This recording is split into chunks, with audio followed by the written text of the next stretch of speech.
வரப்பே தலையாணி ஓ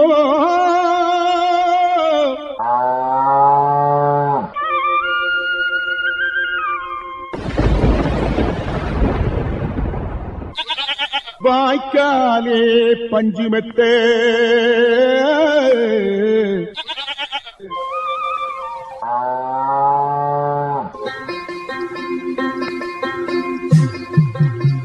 இருப்பது இந்திய அரசின் வேளாண்மை கூட்டுறவு மற்றும் உழவர் நலன் அமைச்சகம் வழங்கும் கிசான் பாணி. இது உழவர் பெருமக்களுக்கான வேளாண் வானொலி.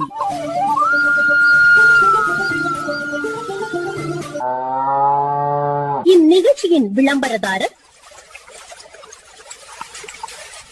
இந்திய அரசின் வேளாண்மை கூட்டுறவு மற்றும் உழவர் நலத்துறை.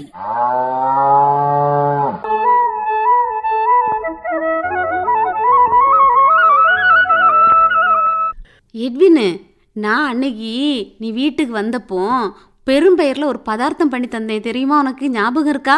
ஆமாம், ஞாபகம் இருக்கு. நல்லா தானே இருந்து. தேன், நெய், சர்க்கரை எல்லாம் விட்டு பண்ணேன், அதுதானே? நல்லா தானே இருந்து. ஆமா எட்வின், திருப்பி இந்த பிள்ளைகளு அந்த டேஸ்ட்டை பார்த்துட்டு அதே மாதிரி செய்து தாங்கம்மா, அதே மாதிரி செய்து தாங்கம்மான்னு என்ன ஒரே தொந்தரவு பார்த்துக்கோ. அன்னைக்கு கொஞ்சம் தேன் இருந்துச்சு, செஞ்சு கொடுத்தேன். இப்போ தேன் நல்ல தேனாக கிடைக்குது. எங்கே போனாலும் கலப்பட தேன் தான் இருக்குது. உனக்கு தெரிஞ்ச யாராவது தேன் விற்காங்களா? நல்ல தேன், சூப்பர் தேன், ரொம்ப நாள் கெடாம இருக்குமா. கிட்டத்தட்ட 1 வருஷம் வரை அந்த தேன் வச்சிருந்து விற்பனை செய்யறாராம். அப்படியா? ஆமாங்கண்ணம்மா. அவர்கிட்ட நிறைய தகவல்கள் வேற கேட்கலாமே. நாம இப்படி தேனு தேனுன்னு சொல்லிட்டு அலைகிறத விட நம்ம 4 பெட்டியை எடுத்து வச்சு தேன் எடுத்துடலாமே. கண்டிப்பா கண்ணம்மா. அவர் கிட்டத்தட்ட ஒரு 25 தேன்கூடுலேருந்து ஆரம்பிச்சு இன்னைக்கு கிட்டத்தட்ட ஒரு 1000 தேன்கூடு வரை இருக்கு. அந்த அளவுக்கு அவர் தேன் உற்பத்தியில மிகப்பெரிய சாதனையாளர் ஆயிட்டாரு. சரி எட்வின், நமக்கு இங்க பின்னாடி விலைய பத்தியா இங்க இருந்து அங்க வரைக்கும் கிடக்கு. இதுல ஒரு 5-6 தேன் பெட்டி வைக்கலாம்னு சொல்லிட்டு நம்ம ஐடியா போட்டாச்சுன்னா இவர் ஏதாவது நமக்கு சொல்லி தருவாரா? அதை சார்ந்து கண்டிப்பாக சொல்லி தருவார் கண்ணம்மா. நம்ம எந்த சந்தேகம் இருந்தாலும் அவர் தேன்கூடு வச்சிருக்காரு இல்லையா, அந்த தேன்கூடு வச்சிருக்க இடத்துல போய் சொல்லி தருவார். அது மட்டும் இல்லை, நிறைய விவசாயிகளுக்கு சொல்லி கொடுத்து இன்னைக்கு கிட்டத்தட்ட ஒரு 10 கூடு 20 கூடு விற்பனை செய்கிறாராம. சரி எட்வின், இவர் யாரு, எங்கிருந்து, பேரென்ன, ஊரென்ன, எல்லா தகவல்களையும் சொல்லிடு. இவருக்கு ஊர் மதப்பங்கோடு, பேர் பெர்லின் ஜெயக்குமார் அவங்க. அப்படியா? அப்ப அவர் பேசுறது ஒன்று கேட்போமா? கண்டிப்பா கேளு கண்ணம்மா. ஐயா வணக்கம். வணக்கம் ஐயா. நீங்கள் விவசாய தொழில்னு பார்க்கும்போது நீங்கள் எந்த மாதிரி தொழில்கள் செய்கிறீங்க? நான் தேனீ வளர்த்தல் தொழில் பண்ணிகிட்ருக்கேன். எத்தனை வருடத்த அனுபவம்? கிட்டத்தட்ட ஒரு 35 வருஷமாக இந்த தொழில் பண்ணிகிட்ருக்கேன். ஓ, கிட்டத்தட்ட ஒரு 35 ஆண்டுகள் இந்த தொழில் பண்ணிகிட்ருக்கீங்க. ஆமாம். வயதுன்னு பார்க்கும்போது எத்தனை வயது ஆகுது? 49 வயசு ஆகுது. அப்போ அப்படி பார்க்கும்போது ஒரு சின்ன வயசுலேருந்தே உங்களுக்கு இந்த தேனி வளர்ப்பில் ஆர்வம் இருக்குன்னு சொல்லலாமா? சின்ன வயசுலேருந்து, நான் பிறந்ததுலேருந்து எங்கள் அப்பாவுக்கு தேன் கூட்டிருந்து அப்போ அந்த தொழிலை பார்த்து சின்ன வயசுலேருந்தே அதை கற்றுக்கிட்டேன். ஓ, அப்பா தேனி வளர்ப்பு தொழிலில் ஆர்வம் கட்டிட்டு இருந்தாங்க. ஆமாம். அப்போ அப்பாவுக்குன்னு பார்க்கும்போது எத்தனை கூடுகள் வரை இருந்து? அந்த டைமில் ஒரு 25 பாக்ஸ் தான் வச்சு பார்த்துட்டு இருந்தார். அப்புறம் நான் எடுத்து பண்ண தொடங்கின பிறகு அந்த 25லேருந்து படிப்படியாக இன்னைக்கு ஒரு 1000 பாக்ஸ் வரை இருக்குது. கிட்டத்தட்ட ஒரு 1000 பாக்ஸ் இன்னைக்கு வச்சுருக்கீங்க. ஆமாம். இப்போ ஆரம்பத்துலேருந்து பார்க்கும்போது உங்கள் அப்பா ஒரு கிட்டத்தட்ட ஒரு 25 தேன்கூடுலேருந்து ஆரம்பித்து இன்னைக்கு கிட்டத்தட்ட நீங்கள் ஒரு 1000 கூடு வச்சுருக்கீங்க. அப்போ அப்படி பார்க்கும்போது படிப்படியாக கூட்டணும்னு பார்க்கும்போது எப்படி அதை கூட்டுனீங்க? நம்ம ஒரு பாக்ஸை ஒரு வருஷத்தில் நம்ம முறையாக பராமரித்தோம்னா ஒரு 10 பாக்ஸ் ஆக்கிடலாம். அதை 1 2 ஆக்கி 2 4 இப்படி நம்ம பிரிப்போம். பிரித்து அதை 10 ஆக்கிடுவோம். இப்படி ஒரு 100 பாக்ஸ் இருக்குன்னா 400 பாக்ஸ் ஆக்கிடலாம் முறையாக நம்ம பார்த்தோன்னா. இப்போ 1000 கூடு இருக்குன்னு பார்க்கும்போது அது நம்ம கன்னியாகுமரி மாவட்டத்தில் வச்சுருக்கீங்களா இல்லை மற்ற மாநிலங்கள் அந்த மாதிரி வச்சுருக்கீங்களா?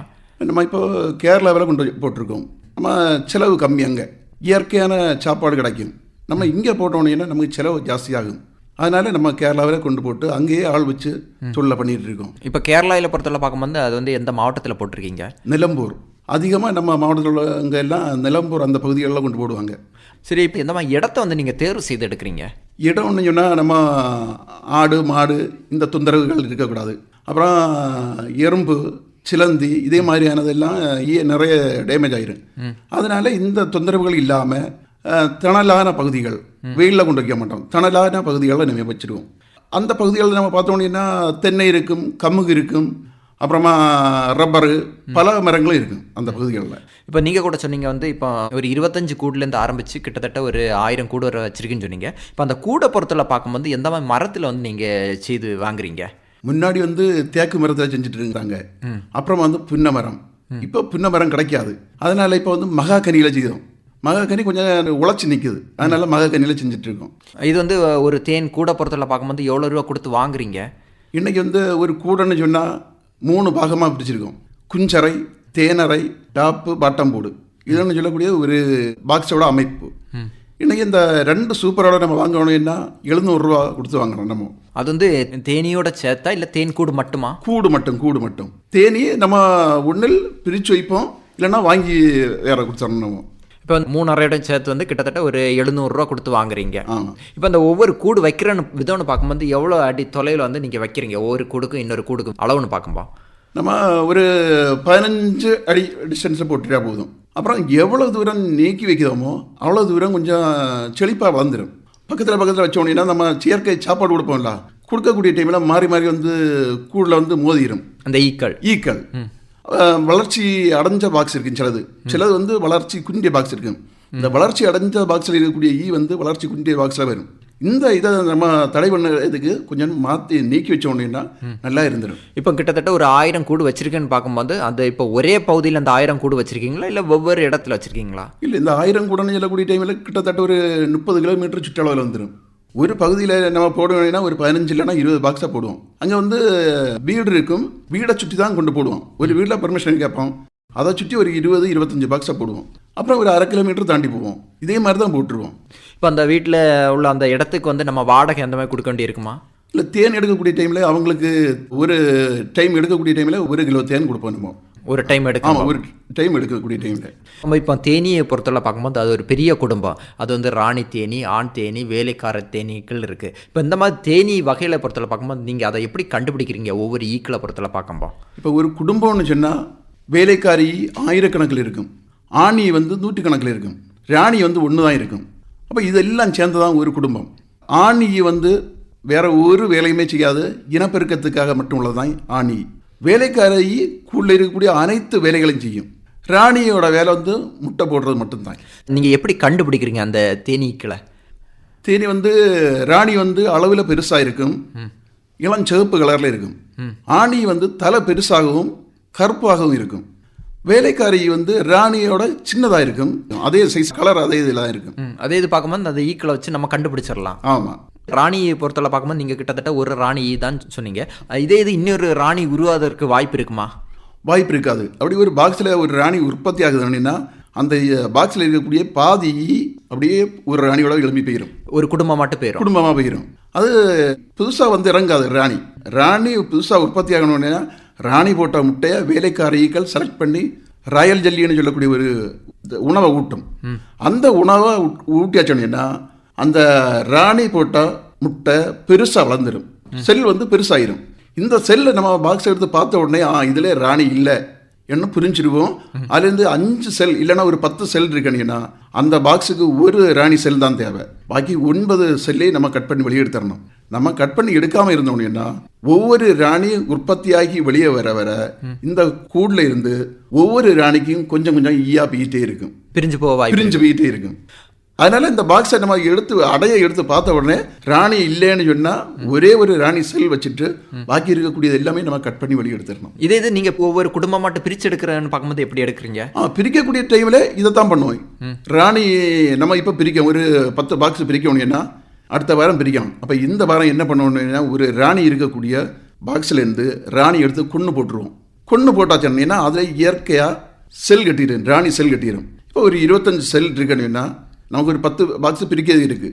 இந்த ராணி இல்லாத இருக்கக்கூடிய பாக்ஸுக்கு ஒரே ஒரு ராணி செல்லை வச்சுட்டு பாக்கி இருக்கக்கூடிய ராணி செல் எல்லாம் கட் பண்ணி வெளியே எடுத்துட்டு நம்ம பிரிக்கிறது இருக்குல்ல அந்த பாக்ஸை வந்து பிரிச்சிருவோம். பிரித்து 1-2 ஆக்கக்கூடிய டைமில் 1 வந்து ராணி இருக்கும், 1 வந்து ராணி இருக்காது. இந்த ராணி இல்லாத பாக்ஸை கொஞ்சம் அகலமாக கொண்டு வச்சுட்டு கட் பண்ணி வெளியே வச்சிருக்கல ராணி செல், இந்த செல்லை கொண்டு கொடுப்போம். செல்லை கொண்டு கொடுக்கக்கூடிய டைமில் ஒரு 2 நாளில் ராணி புதுசாக விரிஞ்சு அதுக்கு இறங்கிடும். அந்த கூட்டில் வந்து புதியதாட்டு ராணி உருவாக்கிக்கிறோம். அதுக்கு அறிஞ்சு அது ஒரு குடும்பமாட்டு இருந்துடும். குடும்பமாக இருந்துடும்.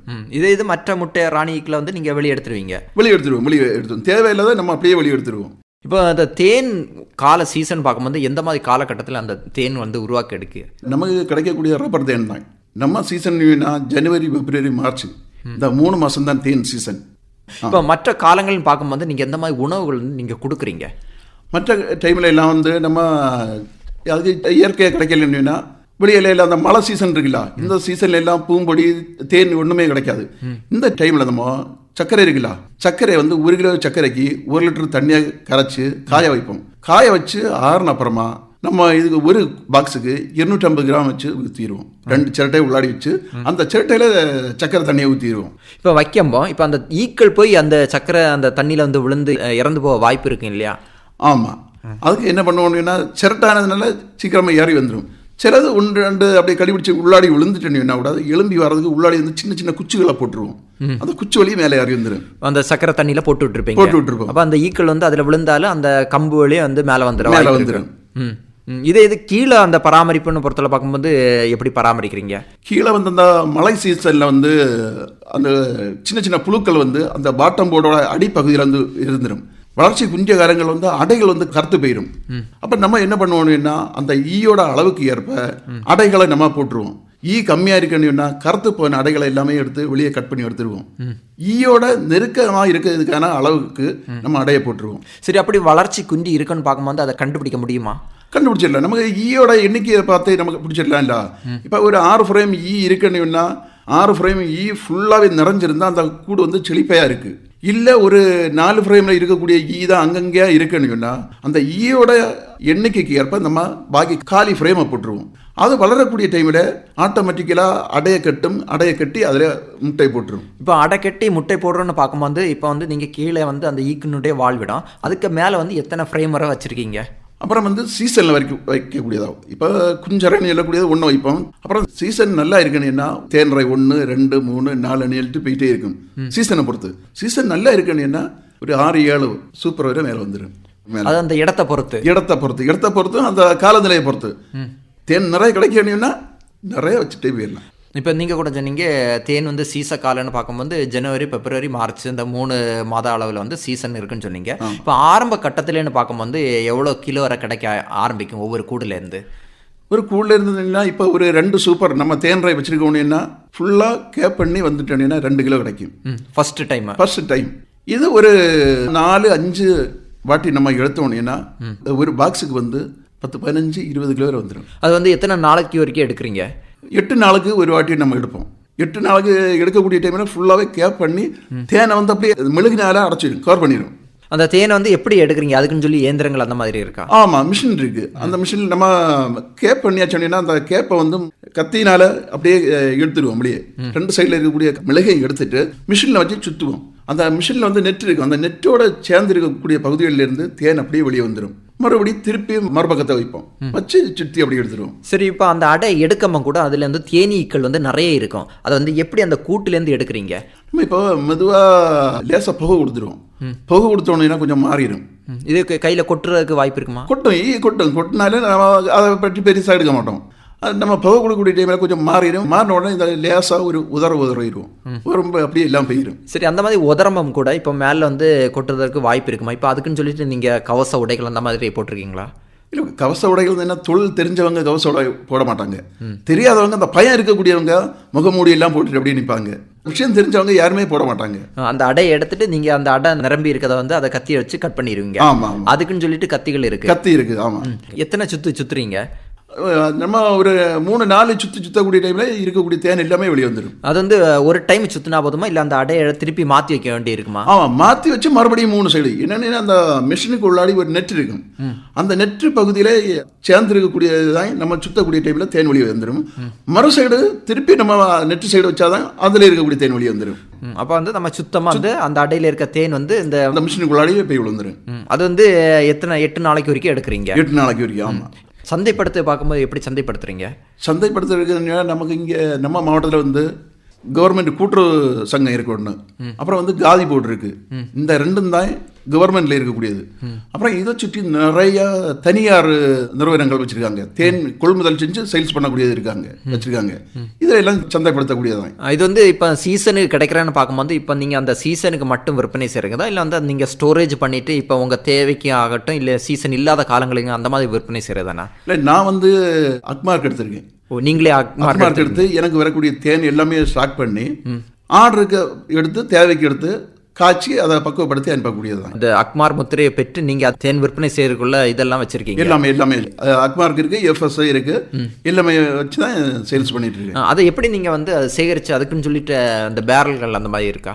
ஆமாம், பெரிய பேரல் இருக்கு, 600 கிலோ கொள்ளளவு உள்ள பேரல்கள் நம்ம வாங்கி வச்சிருக்கோம். அந்த சீசனில் கிடைக்கக்கூடிய தேனை வந்து நம்ம வடிகட்டி அந்த பேரலில் கொண்டு ஊற்றிடுவோம். பச்சை தேனா எத்தனை வருஷம் மேலும் அந்த தேன் அப்படியே இருக்கும், கெட்டு போகாது. கொஞ்சம் நுரை அடிக்கும், ஈரத்தன்மை வந்தாச்சுன்னா கொஞ்சம் நுரை அடிக்கும், நுரை அடிச்சுட்டு அப்படியே இருந்துடும். நம்ம தேவைக்கு நம்ம அதை காய்ச்சி நம்ம சந்தைப்படுத்திடுவோம். அது வந்து என்ன அளவில் எடுத்து நீங்கள் அந்த அக்மார் முத்திரை வந்து வாங்குறீங்க? இப்போ நமக்கு 500 கிலோக்கு நமக்கு இப்போ ஆர்டர் இருக்குன்னு சொன்னால் நம்ம அக்மார் ஆஃபீஸில் போய் 500 கிலோக்கு நம்ம வாங்குவோம். இப்போ 1 கிலோ, 1/2 கிலோ, 200, 100 சொல்லிட்டு தனித்தனியாக லேபிள் இருக்கும். இப்போ நமக்கு எவ்வளவு தேவையோ நம்ம இங்கேருந்து போகக்கூடிய டைம்லேயே சாம்பலை கொண்டு போவோம். 3 பாட்டிலில் சாம்பல் கொண்டு போகணும். அவங்க அதை செக் பண்ணி எப்படி என்ன நிலைமையில் இருக்குது, சேல்ஸ் பண்ணலாமான்னு சொல்லிட்டு அவங்க சர்டிஃபிகேட் தந்துடுவாங்க. அப்புறம் நம்ம தேவைக்கு ஏற்ப அந்த முத்திரையை தருவாங்க. அந்த முத்திரையை ஒட்டி நம்ம சேல்ஸ் பண்ணிடணும். நமக்கு தேவைக்கு இப்போ 500 கிலோ ஆர்டர்னா அந்த 500 கிலோயை நம்ம ப்ராசஸ் பண்ணி ஒரு பேரலில் விட்டுருப்போம். அந்த ப்ராசஸ் பண்ணி விட்ட பேரல் இருந்தால் நம்ம தேன் சாம்பிளுக்கு கொடுக்கணும். அந்த தேன் தான் எடுத்துட்டு போகணும். ஆமாம். திரும்ப அடுத்து நம்ம விற்பனை செய்யணும் பார்க்கும்போது திரும்ப அதே போல ப்ராசஸ் பண்ணிட்டு தான் அந்த தேனை சாம்பிள் கொண்டு கொடுத்து நம்ம அக்மார்க் வாங்கிடணும். அப்போ நம்ம ஒரு 500 கிலோன்னு பார்க்கும்போது அந்த 500 கிலோ மட்டும்தான் நம்ம விற்பனை பண்ண முடியும். ஆமாம், நம்ம எவ்வளவு கிலோக்கு நம்ம வாங்கியிருக்காமோ அந்த அளவுக்கு மட்டும்தான் நம்ம சேல்ஸ் பண்ண முடியும். இப்போ நீங்களே அப்படி விற்பனை பண்ணுறதா, இல்லை வந்து நீங்கள் ஒரு கடைக்கு கொடுத்து அப்படி விற்பனை செய்கிறதானா? நிறைய பேர் வந்து என்ன பண்ணுவாங்க, தேன் வந்து இப்போ ப்ராசஸ் பண்ணி கண்டெய்னரில் வாங்கிட்டு போவாங்க. அப்புறம் பச்சை தேன் நிறைய பேர் வாங்கிட்டு போவாங்க, வாங்கி அங்கே கொண்டு போய் அவங்க ப்ராசஸ் பண்ணி சேல்ஸ் பண்ணிட்டு இருக்காங்க. இப்போ பச்சை தேனை பொறுத்தவரை பார்க்கும்போது அது வந்து எத்தனை மாத கால அளவு இருக்கும்? அதே இது வந்து நம்ம அதை முறையாட்டு அந்த பக்குவம் எல்லாம் பண்ண பிறகு பார்க்கும்போது அது எத்தனை மாத காலம் வரை இருக்க வாய்ப்பு இருக்குது? இப்போ தேன் வந்து நம்ம 6 மாதத்துக்கு இவங்க தருவாங்க, லேபிள் தருவாங்க, 6 மாதம் இருக்கும்னு சொல்லிட்டு தருவாங்க. பச்சை தேன் வந்து எத்தனை வருஷம் வேணாலும் இருக்கும், இது நுரை அடிச்சே இருக்கும், புளிப்புத்தன்மை அறிவிட்டே இருக்கும். நம்ம அதை ப்ராசஸ் பண்ணக்கூடிய டைமில் அதில் இருக்கக்கூடிய நீரம்சம் எல்லாம் வெளியே வந்துடும். வெளியே வந்த அப்புறம் ப்ராசஸ் பண்ணக்கூடியதுன்னா நம்ம ஒரு பாத்திரம் பச்சை தண்ணி எடுப்போம். அந்த பச்சை தண்ணிக்கு உள்ளாடி உள் பாத்திரம் ஒன்று வைப்போம். உள் பாத்திரம் வச்சு உள் பாத்திரத்துக்கு உள்ளாடி தேனை வைப்போம். வச்சு நம்ம சூடு பண்ணுவோம், கொதிக்க வைப்போம். கொதிக்க வைக்கக்கூடிய டைமில் அந்த தண்ணி சூடாக ஆக தேன் வந்து சூடாக ஆக தேனில் இருக்கக்கூடிய நீரம்சம் எல்லாம் மேலே நுரையாக வந்துடும். அந்த நுரையை நம்ம அப்படியே மாற்றி எடுத்துடுவோம். அப்புறம் அப்புறமா நல்லா காஞ்சோன்னா அந்த மேலே வந்துட்டு இருந்த நுரை எல்லாம் நம்ம ஸ்பூனால் எங்கே விலக்கி விடுவோமோ அந்த இடத்துல அப்படியே நிற்கும், ஒன்னோட ஒன்றா ஒட்டிடாது. தேன் அது காயல் எண்ணெய்னா ஒன்னோட ஒன்று ஒட்டிடும். காஞ்சிட்டேன்னா இந்த நுரை வந்து எங்கே விலகி நிற்குதோ அங்கே அப்படியே நிற்கிடும். அதை எடுத்து நம்ம மறுபடியும் அதை வண்டு கட்டி வைப்போம். மறுநாள் நம்ம வண்டு கட்டி பேரில் வீற்றி அதுதான் நம்ம சேல்ஸுக்காக அனுப்பக்கூடியது. என்ன அளவில் வருமானம் இருக்குது இப்போ இந்த தொழிலை பொறுத்தவரை பார்க்கும்போது? இப்போ வருமானம் என்ன, நம்ம இப்போ ஒரு 1000 பாக்ஸ் இருக்குன்னா ஈக்கு நிறைய பேர் வருவாங்க. இப்போ கவர்மெண்ட் வந்து நிறைய பேர் அக்ரி டிபார்ட்மெண்ட்லாம் நிறைய பேருக்கு ஃப்ரீயாக கூடு கொடுக்குது, ஈ சப்ளை பண்ணுது. தோட்டக்கலை துறை சார்பாக வந்து அந்த பயிற்சி கொடுத்து அந்த ஈக்கில் வந்து விவசாயிகள் கொடுக்குறாங்க. ஆயிரக்கணக்கில் ஈக்கு தேவை இருக்குது. அப்போ வரக்கூடிய டைமில் நம்ம என்ன பண்ணுவோம்னா 500 குடும்பங்களை சேல்ஸ் பண்ணிடுவோம். பாக்கி நமக்கு 500 காலி பாக்ஸ் வந்துடும். இந்த 500 காலி பாக்ஸை ஒரு 2 மாதத்தில் நம்ம ஃபுல்லாக்கிடுவோம். இதே மாதிரி ஈயை சேல்ஸ் பண்ணக்கூடிய வருமானம் இருக்குது. ஒரு கூட பொறுத்தவரை பார்க்கும்போது ஈயை பொறுத்தவரை பார்க்கும்போது எவ்வளோ ரூபா வச்சு கொடுக்குறீங்க? ஒரு குடும்பத்துக்கு 1000 ரூபாய் இருக்குது இந்த சீசனில். இப்போ ஒரு பாக்ஸில் இருக்கக்கூடிய ஈ ஃபுல்லாகவே கொடுத்துருவோம் உங்களுக்கு. ஒரு பாக்ஸ் ஃபுல்லாகவே 1000 ரூபாய்க்கு கொடுத்துருவோம். இப்போ இன்னைக்கு கொடுத்தோன்னீங்கன்னா ஒரு வாரம் தாண்டி நமக்கு பாக்கி இருக்கக்கூடிய பாக்ஸை இந்த 500 பாக்ஸ் இருக்குல்ல, இந்த 500 பாக்ஸையும் காலியாக இருக்கக்கூடிய 500 பாக்ஸ் ஆக்கிடுவோம். ராணி ஒரு உற்பத்தி பண்ணி புது குடும்பமாக்கிடுவோம். இப்படி சேல்ஸ் பண்ணிகிட்டே இருக்கலாம். இது நீங்கள் கூட வந்து அக்மார் எடுத்து அந்த தேனை வந்து விற்பனை செய்கிறீங்கன்னு சொன்னீங்க. இப்போ 1 கிலோக்குன்னு பார்க்கும்போது எவ்வளோ ரூபா வச்சு கொடுக்குறீங்க? 200 ரூபா வச்சு ப்ராசஸ் பண்ணி கொடுக்கும். அது வந்து நீங்கள் மொத்தமாக கொள்முதல் பண்ணக்கூடியவங்களுக்கு. ஆமாம், இது இப்போ நமக்கு 1 கிலோ வேணும்னு கேட்டால் அந்த மாதிரி பார்க்கும்போது எவ்வளோ ரூபா வச்சு கொடுக்கும்? 250 ரூபா வச்சு கொடுக்கும். அப்படி தேன் வந்து மருத்துவ சின்ன குழந்தையிலேருந்து வயசானவங்களுக்கும் சாப்பிடக்கூடியது தான் தேன். என்ன அளவில் வருமானம் இருக்குது? வருமானம் பார்த்தீங்கன்னா நீங்கள் இந்த சேல்ஸ் பண்ணுவோம்ல, அந்த சேல்ஸ் பண்ணக்கூடியது இருக்குது. அப்புறம் தேன், இதுதான் வருமானம் நமக்கு. இதே இது அந்த மெழுகு கூட வந்து மருத்துவ பொருளுக்காக கூட போகும்னு கேள்விப்பட்டிருக்கேன். மெழுகு வந்து நல்ல ரேட் இருக்குது, 1000 ரூபாய் இருக்குது கிலோவுக்கு. இந்த மெழுகு வந்து மெடிசன் தயாரிக்க, இந்த டியூப் எல்லாம் தயாரிக்காங்க இல்லை மெடிசனுக்குள்ள, இதுக்கெல்லாம் இந்த மெழுகு தான் போகக்கூடியது. அப்புறம் இந்த கார்பனுக்கு எல்லாம் யூஸ் பண்ணக்கூடியது இந்த மெழுகு வந்து நல்ல இதுக்காக போயிட்டு இருக்கு. மருத்துவத்துறைக்கும் அது போகுது, போயிட்டு இருக்கு. ஆமாம், இப்போ கிட்டத்தட்ட உங்கள்கிட்ட ஒரு 1000 கூடு இருக்குது. இன்னும் அந்த கூடை வந்து அதிகப்படுத்தணும்ல என்ன இருக்கா? ஆமாம், அதிகப்படுத்தணும்னு தான். அது வருஷம் கூட்டிகிட்டு தான் இருக்கும். அப்புறம் ஆர்டர் வர வர நம்ம சேல்ஸ் பண்ணி அந்த ஒரு வருமானத்தையும் உண்டாக்கிட்டு இருக்கோம். இப்போ இன்னும் அதிகப்படுத்திட்டு தான் இருக்கு. ஆமாம் ஆமாம். அப்போ இந்த தேனீ வளர்ப்பு தொழில்னு பார்க்கும்போது ஒரு அதிக வருமானம் தரும் தொழில்னு சொல்லலாமா? ஆமாம், கிட்டத்தட்ட கன்னியாகுமரி மாவட்டத்தில் 25,000 பேர் முழு தொழிலாக செஞ்சுட்டு இருக்காங்க இன்னைக்கு இந்த தேனீ வளர்ப்பு தொழில். இது இப்போ மற்ற இளைஞர்களுக்கு நீங்கள் எந்த மாதிரி சொல்ல விரும்புகிறீங்க? இல்லை, அவங்க ஆர்வம் இருந்தால் சொன்னீங்கன்னா இந்த தொழிலை யாருக்குமே செஞ்சிடலாம். இப்போ முன்னாடி பார்த்தீங்கன்னா புது இளைஞர்கள் யாருமே செய்யாமல் இருந்தாங்க. இன்னைக்கு என்ன பண்ணுவாங்கன்னா, கையில் ஹெல்ப்பருக்கு ஒரு வாட்டி தேன் எடுக்க போனவங்கன்னா அடுத்த வாட்டி அவன் 10 பாக்ஸ் வச்சிருவான். இதே மாதிரி அந்த அவங்களுக்கு அந்த செய்யணும்னு அந்த ஆர்வம் வந்தோடனே இந்த தொழிலை செஞ்சிடலாம். இப்போ இளைஞர்களை வந்து நீங்கள் ஊக்கப்படுத்துறீங்க. ஆமாம் ஆமாம். சரி, அந்த மாதிரி ஊக்கப்படுத்துன்னு பார்க்கும்போது இப்போ உங்கள் தோட்டத்திலே வந்து இளைஞர்கள் வந்து அவங்க தொழிலை வந்து பார்க்குறாங்களா? நிறைய பேர் வராங்க, நிறைய பேர் வந்து பார்க்காங்க, அந்த தேன் ப்ராசஸ் பண்ணக்கூடிய வந்து பார்க்காங்க. இப்படி நிறைய பேர் வந்து பார்த்து தேனும் வாங்கி அப்புறமா வளர்த்தக்கூடிய அப்படின்னு எல்லாம் கேட்டு வாங்கிட்டு போகிறவங்களும் இருக்காங்க. அந்த மாதிரி பயிற்சியும் கொடுக்குறீங்க? ஆமாம், இப்போ தோட்டக்கலைக்கெல்லாம் பயிற்சி கொடுத்துட்டு இருக்கேன். இப்போ அதுலேயே வந்து இளைஞர்கள் வந்து ஆர்வம் காட்டி அவங்க இந்த தொழிலை வந்து மேன்மைப்படுத்துகிறாங்க. ஆமாம். இப்போ இவ்வளோ நேரம் வந்து தேனீ வளர்ப்பு தொழிலும் வருமான வாய்ப்பும் பற்றி நல்ல அருமையான கருத்துக்கள் சொன்னீங்க ஐயா. நன்றி. நன்றி.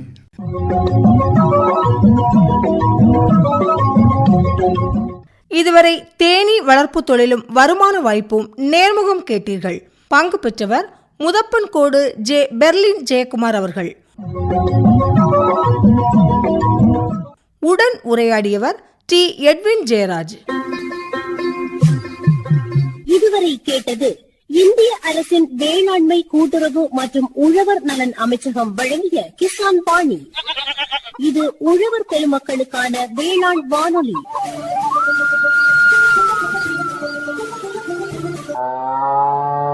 இந்நிகழ்ச்சியின் விளம்பரதாரர் இந்திய அரசின் வேளாண்மை கூட்டுறவு மற்றும் உழவர் நலத்துறை.